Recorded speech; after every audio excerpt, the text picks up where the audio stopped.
Sweeping new changes are out tonight in the whole area of human behavior and what is just difference and what is a disorder.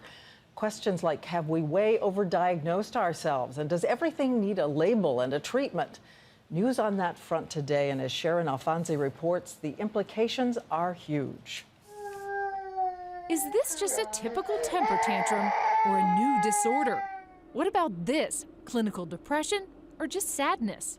The editors of the so-called Bible of Psychiatry want to rename and recategorize dozens of behaviors, and it could affect the drugs millions of people are treated with and what therapies insurance companies cover.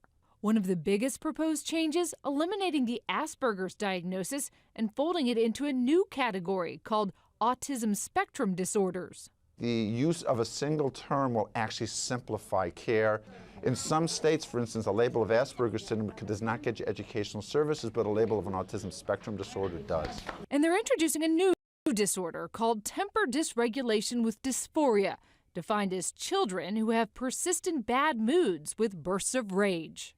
That sounds like that could be any child. It could be.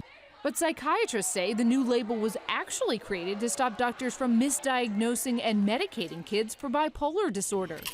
Gambling addiction may also be in the book for the first time, but internet addiction and sex addiction didn't make the cut.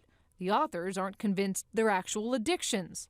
Another new label, mixed anxiety depressive, defined as exhibiting depressive symptoms for just 2 weeks. Clearly, doctors will be very tempted to try out the antidepressants on this.